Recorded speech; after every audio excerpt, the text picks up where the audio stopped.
All right, we are live. Hey everyone, welcome to the AI SEO Insider podcast. I'm Chris Raulf, an AI and SEO expert and the founder of Boulder SEO Marketing, an AI SEO agency. This podcast cuts through the AI hype and features people getting real results. If you're a marketing professional, business owner, SEO expert, or agency owner trying to figure out how AI fits into your strategy, you're in the right place. My guests and I talk about implementations, results, and practical tactics you can use immediately. Today, super excited. I'm talking with Brett Schklar. And Brett, I'm probably butchering your name. How do you say your last name? No, you did it good. You've now officially been Sklarred for life. Sweet. Awesome. Brett, you're the CEO of Grow Powered, the Uh-huh. leading interim CMO group helping B2B companies scale their marketing with fractional leadership. Brett also spoke at DigiMarcon in Denver a couple of weeks ago on a very timely topic, return on AI, why marketers are winning the AI race. Before I forget, we're hosting a complimentary online AI, SEO, and GEO online summit on December 9th. We'll discuss how to master the future of search. I have world-class guests that will join me at this free online summit. I'll include the link below in the description field in this YouTube video or wherever you listen to this podcast. Brett, that was my sales pitch. Brett, welcome to the AI SEO Insider podcast. Before we dive in, tell us a bit about yourself and Grow Powered.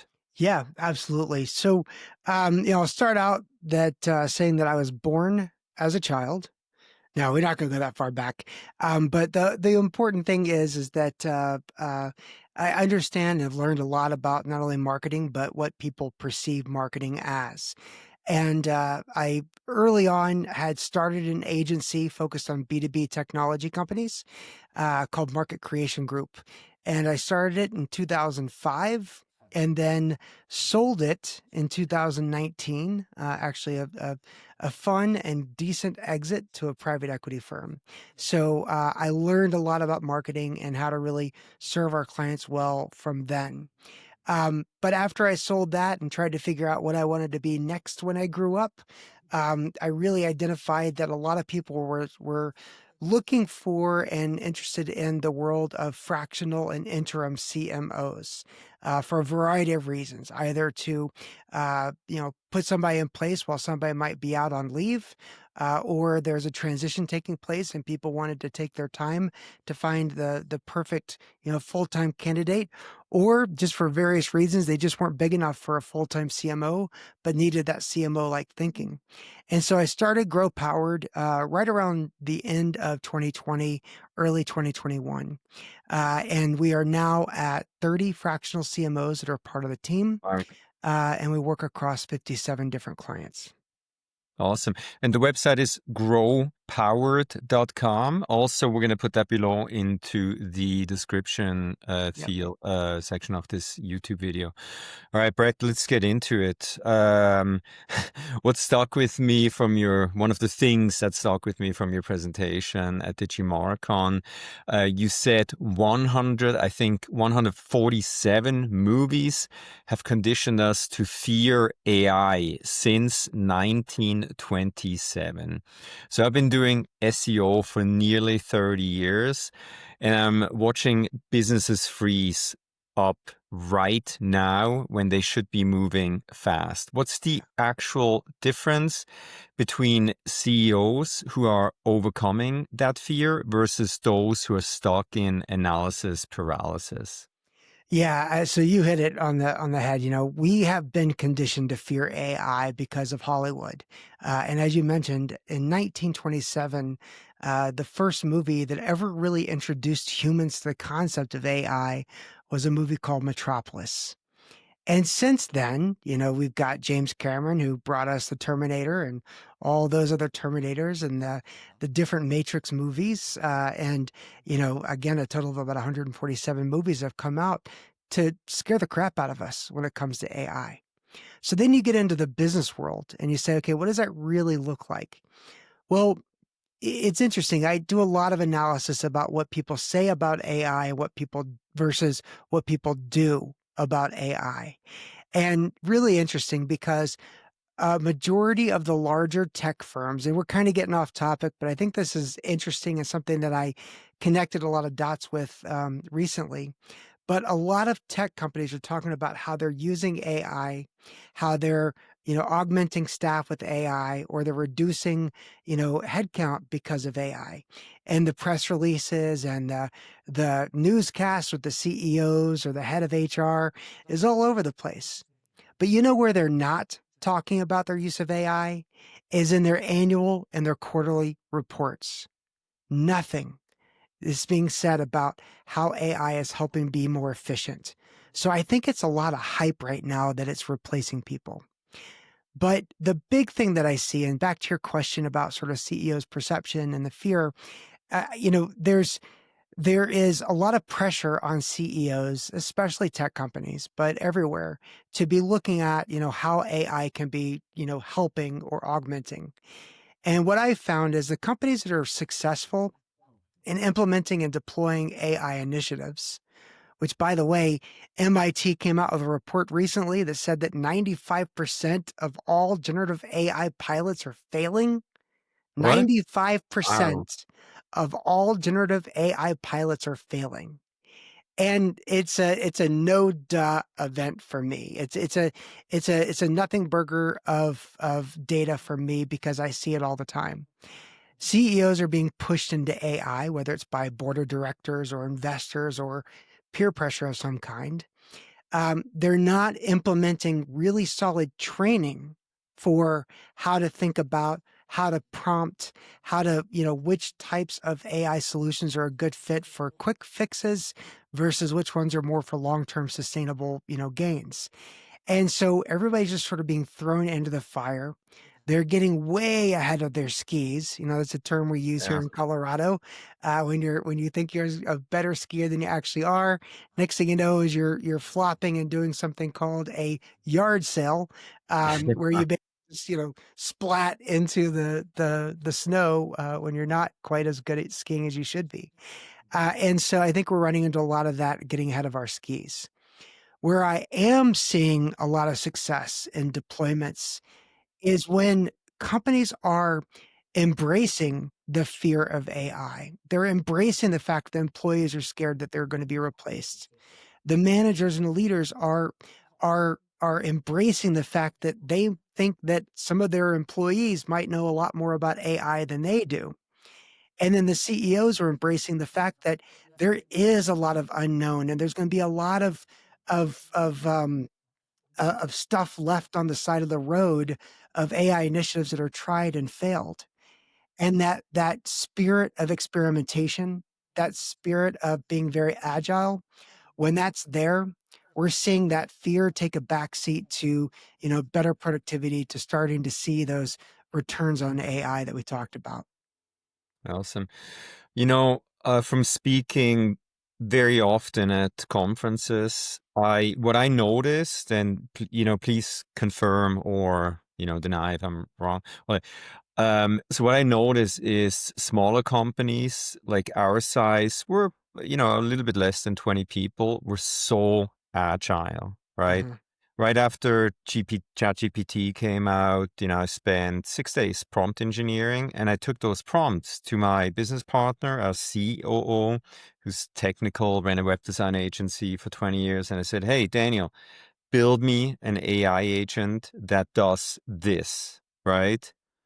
And, he created that thing in, I think, less than a week. And sadly, right after we launched our agent, BSM Copilot, we were able to let go of 3 people because we were able to automate those positions away. And now that work is actually getting done better, faster, less expensive.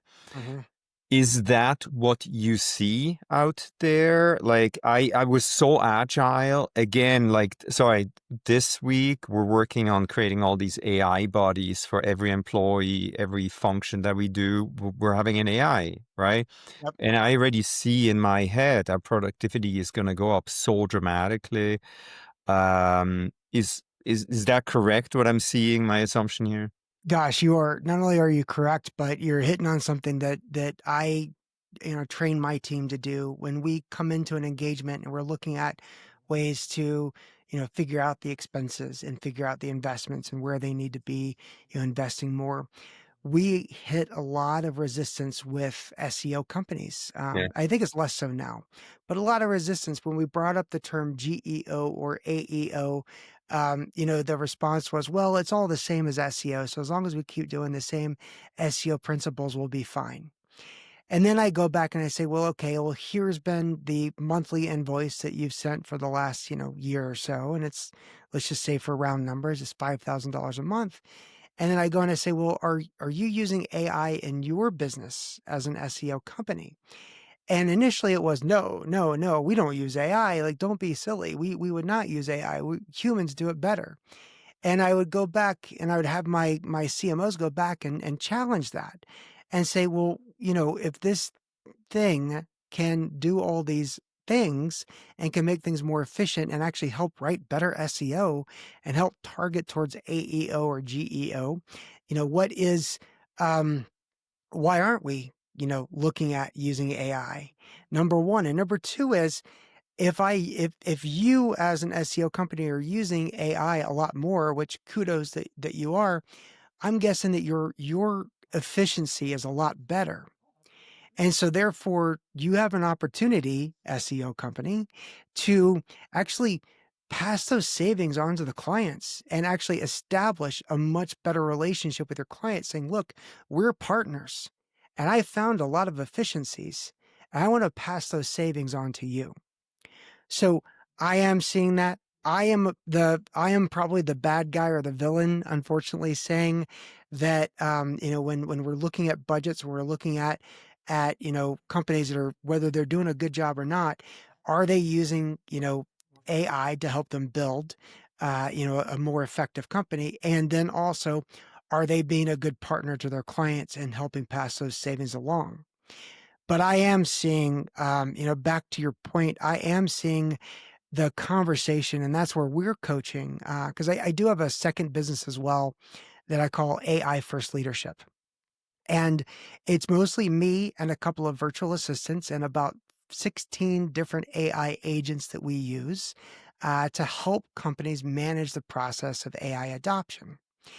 And in that realm, what we are seeing is exactly what you're doing is looking at all of the functions that need to take place and how can we optimize and how can we have things that are automated using AI agents and make things much more efficient.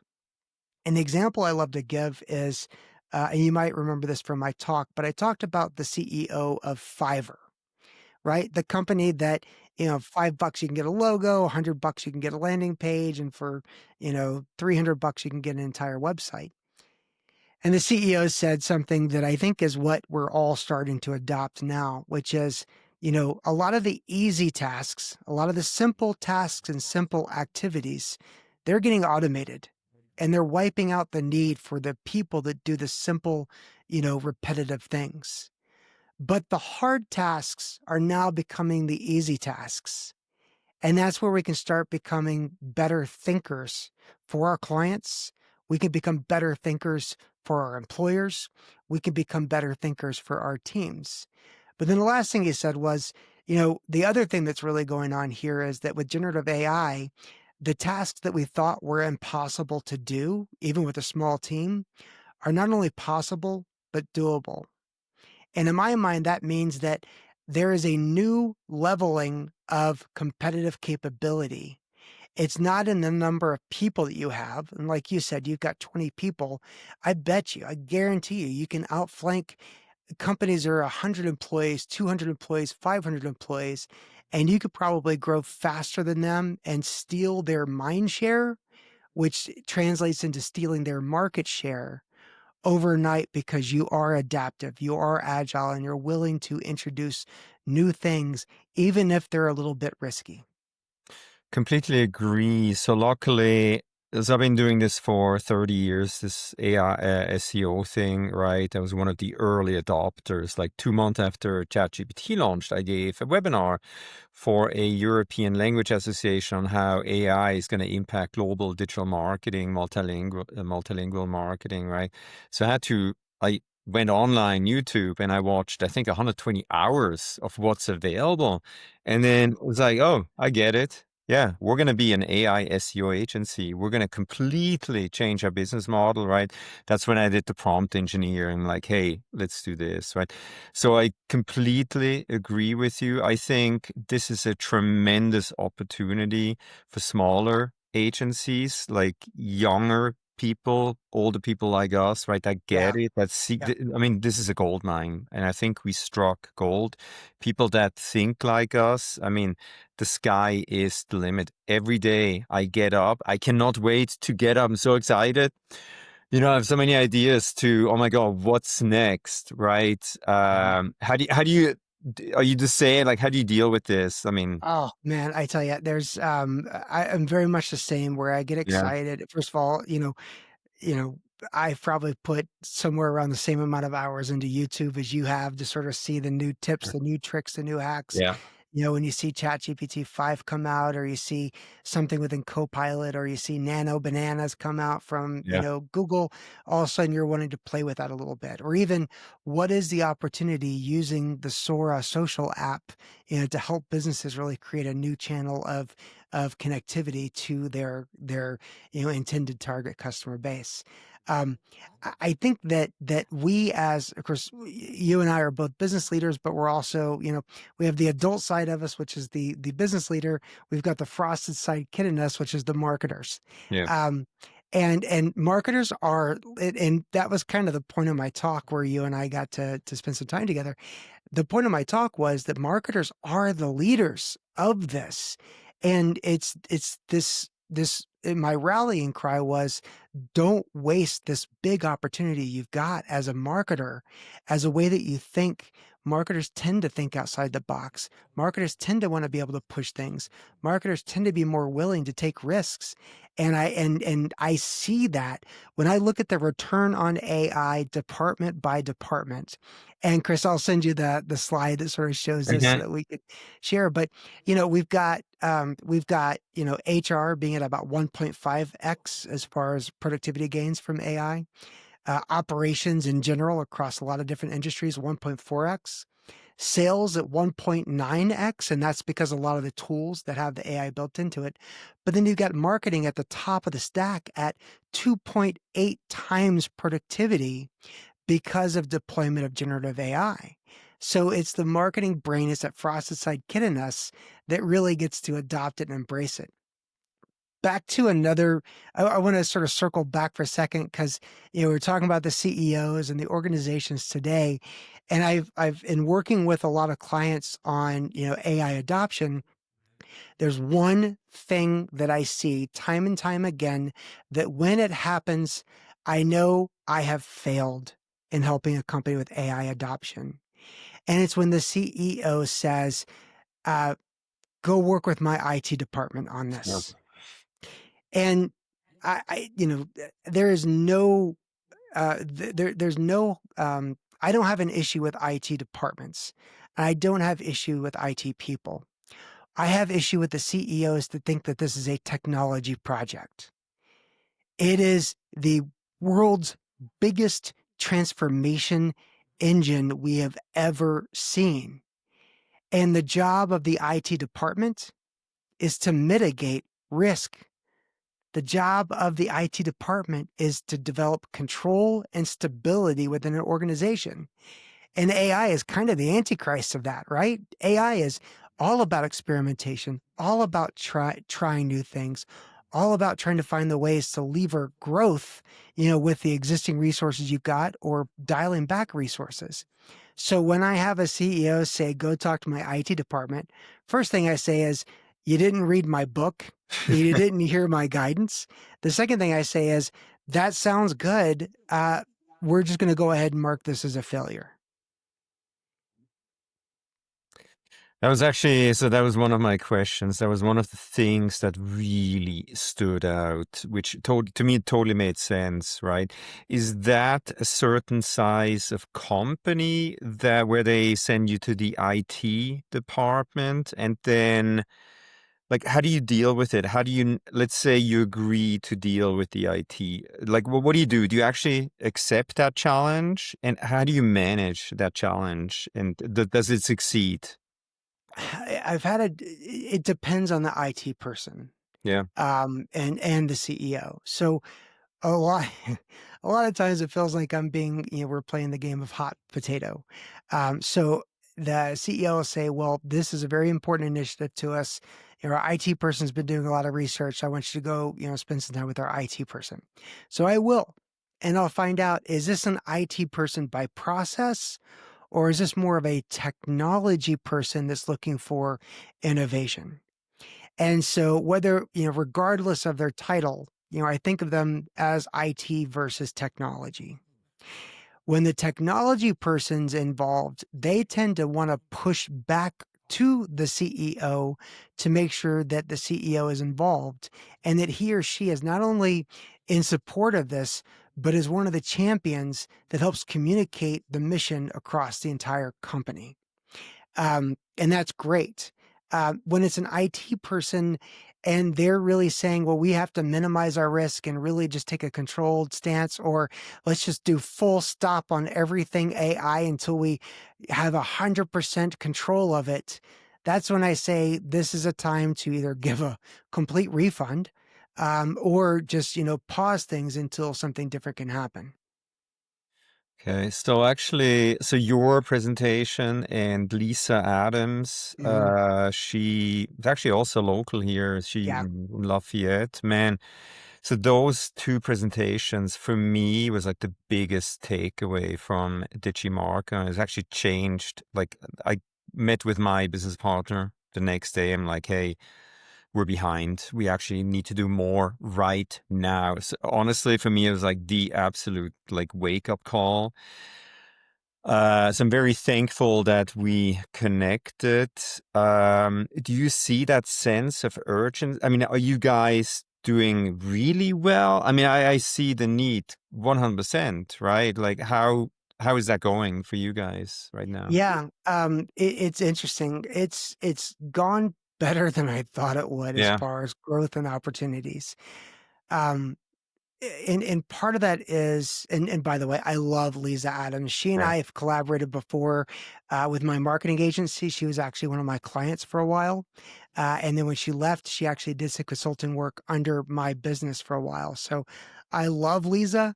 And I think that the work that she has done in the last 2 or 3 years around helping marketers gain a confidence around AI is just, not only is it second to none, but I think we're all very lucky to have her in our backyard here in Colorado.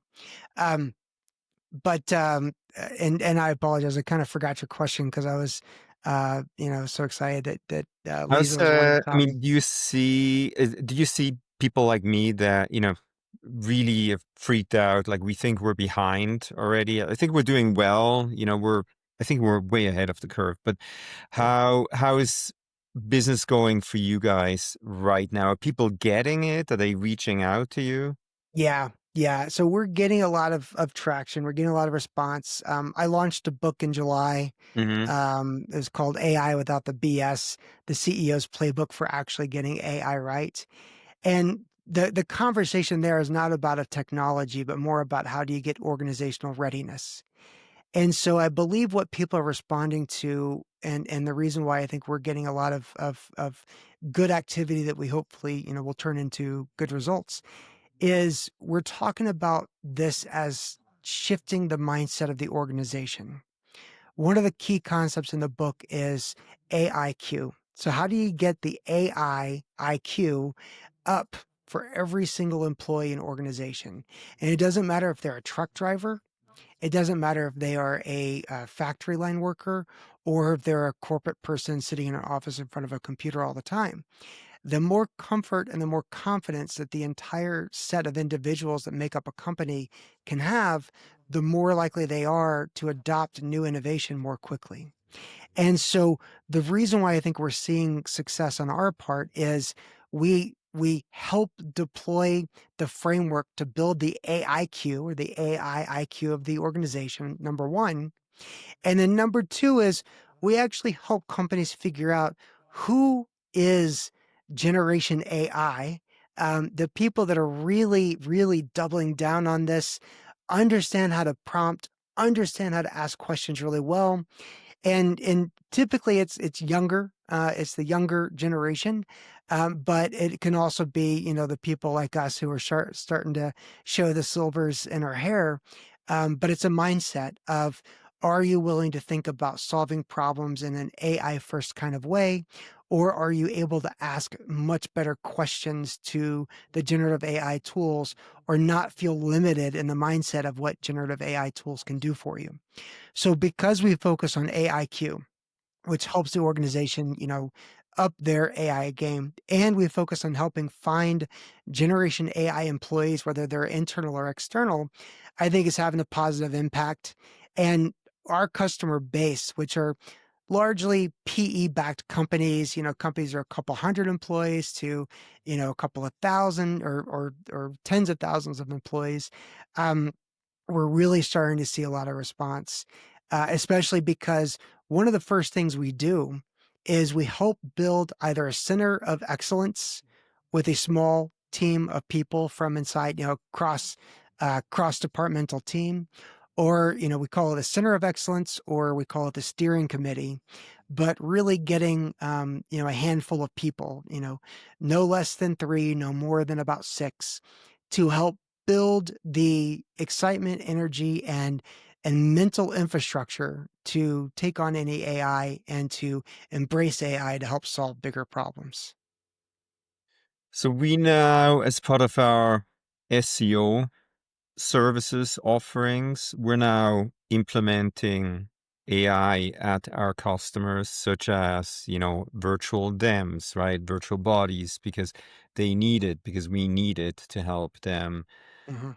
Um, let me take a step back. So you advocate training LLMs on company specific expertise. As I just mentioned, I personally, I couldn't live without having access to virtual Chris anymore. It just sits on top of one of these language models, right? It's an AI trained on my 30 years of experience that responds in my voice.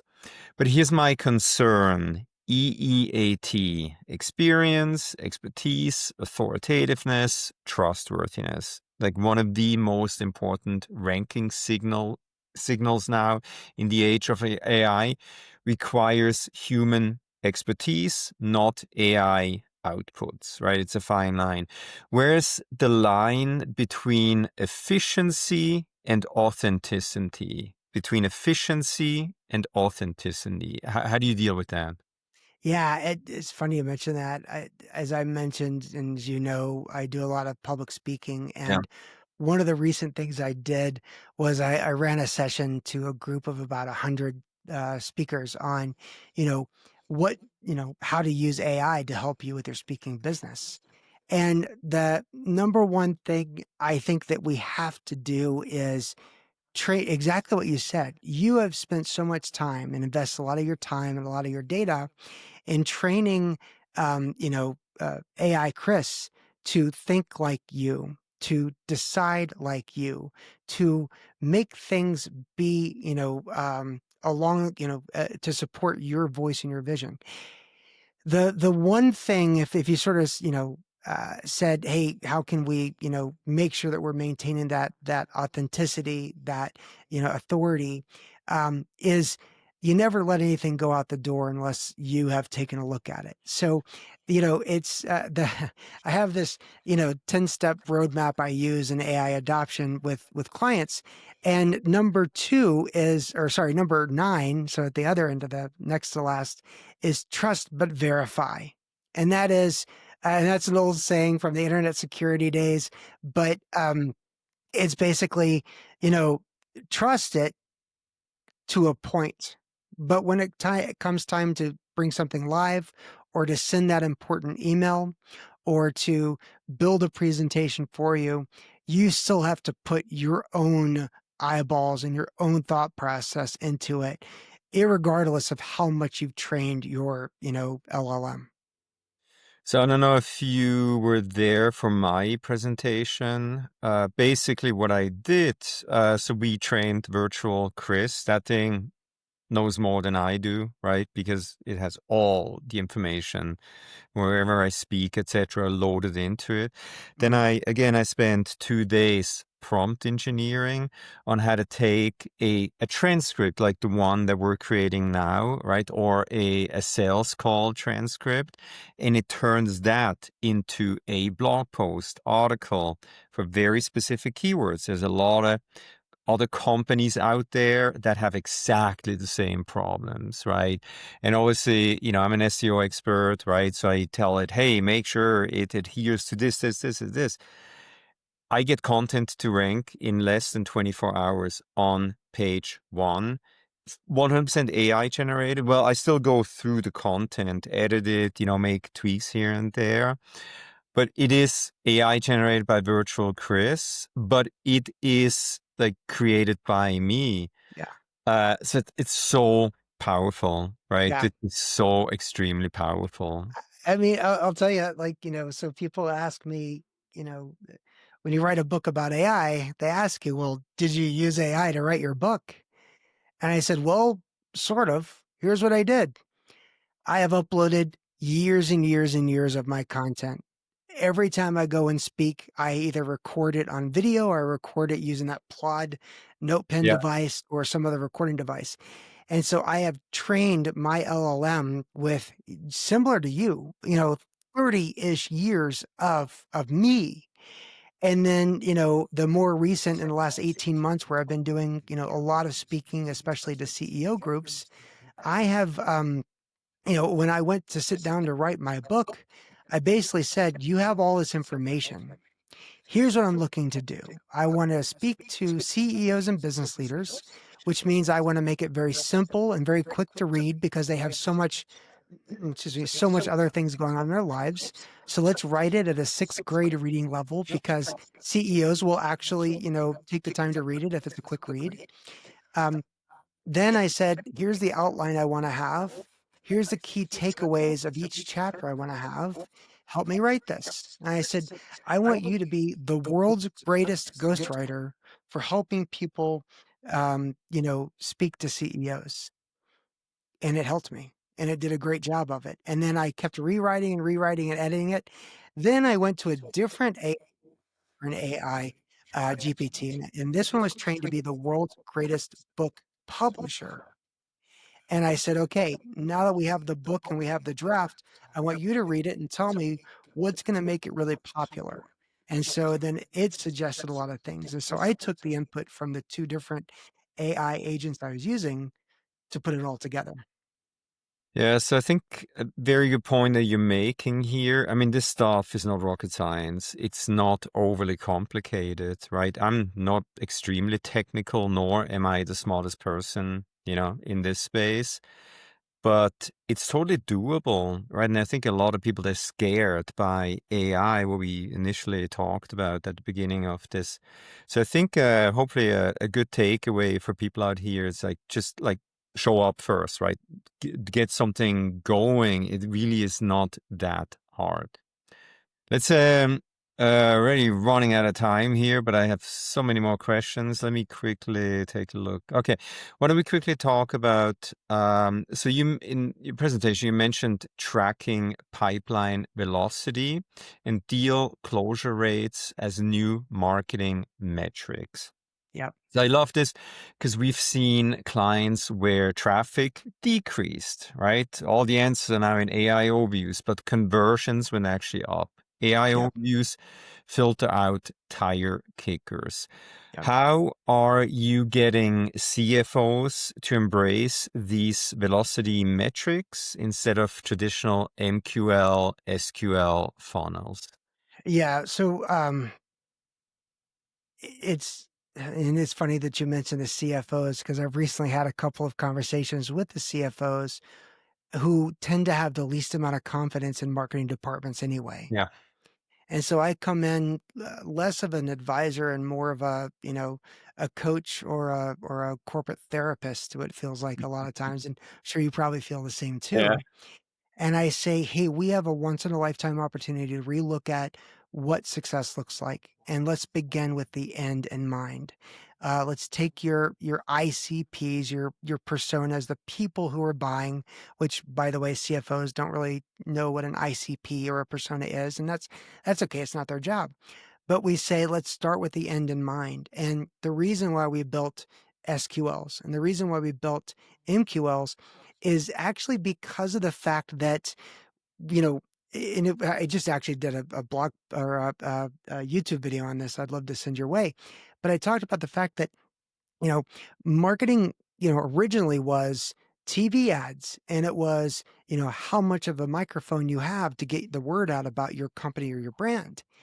But then we moved into the world of digital marketing. And what everybody loved was marketing was really defined down to, especially to CFOs, as the one or two metrics that can be measured. And while a lot of it can be measured, there's a lot of things that we should be measuring that we couldn't before. And so when I change the dynamics with a CFO to say, let's think about this. The ultimate goal is to get market share for a company, to increase market share, whether it's 1% to 2% or 30% to 31%. The goal of any business is to increase the market share as efficiently as possible. And in today's world of marketing, market share directly follows mind share. So how do we start to track mind share more than MQLs and SQLs? Because if we're tracking MQLs and SQLs too closely, we're missing the point of being in where the conversations are with prospects and customers. And if the customers are on Reddit, great, then it's an ideal playground for AEO or GEO. If the customers are in different channels on some community channels within Slack, then we need to be there. But we need to make sure that we're measuring based on what the customer's perception of a brand or a company is, instead of our own internal vanity metrics of SQLs and MQLs, which can lead us in the wrong direction. So when I talk with CFOs about that, I get some, sometimes it looks like, it feels like I just said that you should fart in church. But then sometimes I get the response of interesting. So MQLs and SQLs are our own metrics, not really the market metrics. So how do we rewire it to really track the market's metrics of our target customers versus our own? And then we can really dive into how AI can help accelerate that velocity and really tracking where the true lead generation activity should start versus the company's own perception of it. Yeah. So on that topic, your reinvent roles framework, elevating marketers from executors to strategists, is exactly what happened to us, right? But when I hire now, I'm looking for entirely different skills than less than 3 years ago. What should marketing leaders be hiring for in this AI first era? How is that changing? Yeah. So a couple of things, and I love hearing that's what happened for you and the idea of reinventing the roles. I think that the job description, honestly, I think generation AI changes how we actually go trying to find, great resources to begin with. Um, I think that the world, the people that you want to find, they're not going to be on Indeed. They're not going to be on LinkedIn. They're not going to be on ZipRecruiter. You're going to find them through TikTok, through Instagram, through Reddit. And they're the ones that have a pretty big voice and a pretty big conversation in those channels. So I think find the people who have a good voice and a good following, and you're going to find people that know how to grow audiences, which is really important today. And by the way, that's just as much about AI as it is about really, embracing the fact that we live in a social media world where social media is the way that people are identifying and learning about brands. So that's one thing. The second thing is you got to put them through the test of not just can they do marketing, but are they really good problem solvers? And do they know how to ask great questions, which will turn them into incredible prompters, which means that they can actually do a lot more, excuse me, than just about anybody else, beforehand. So we, I am like last person that gets to interview people, right? They go through other stages before.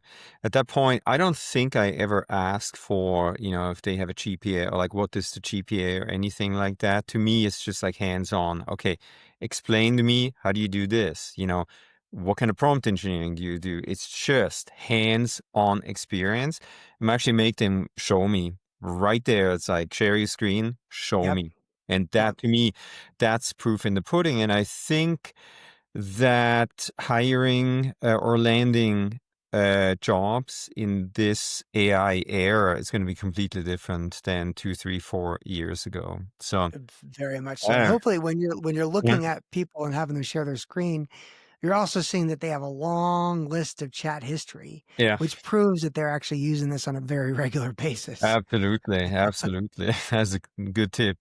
Yeah. Right, so let's we're already a little bit over time here. One more question. So but you talked to, I guess, about 1,400 plus CEOs about AI adoption. What's the single biggest misconception they have about AI in marketing that's actually holding them back from getting real return on AI? They think that this is a bubble that's gonna burst, and I don't mean that from a stock market Yeah, perspective. I mean that from a technology perspective, that they feel like there's been a lot of overhype, and they're looking for the Gartner Magic Quadrant of, we've reached the peak of inflated expectations, but we're not even there yet.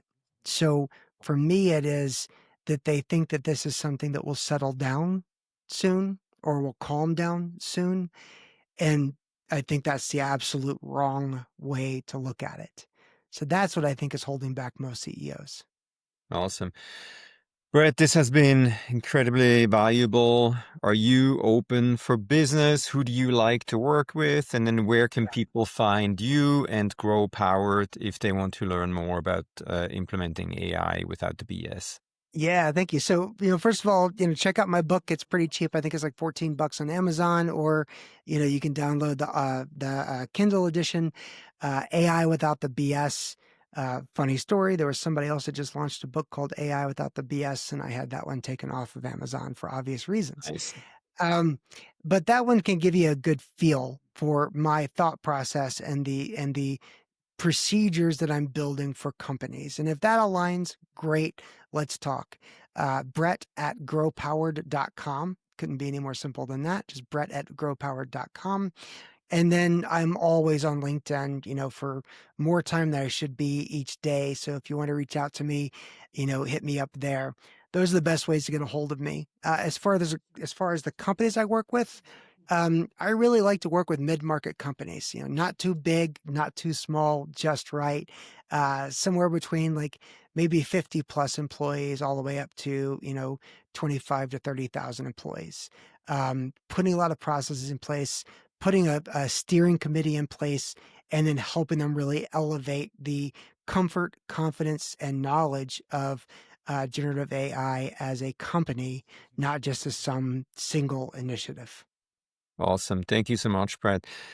Well, again, Chris Raulf here, AI SEO expert. You're listening to the AI SEO Insider, my podcast, where we share, I think, really cool information. Thanks so much for listening. Subscribe, smash that subscribe button there.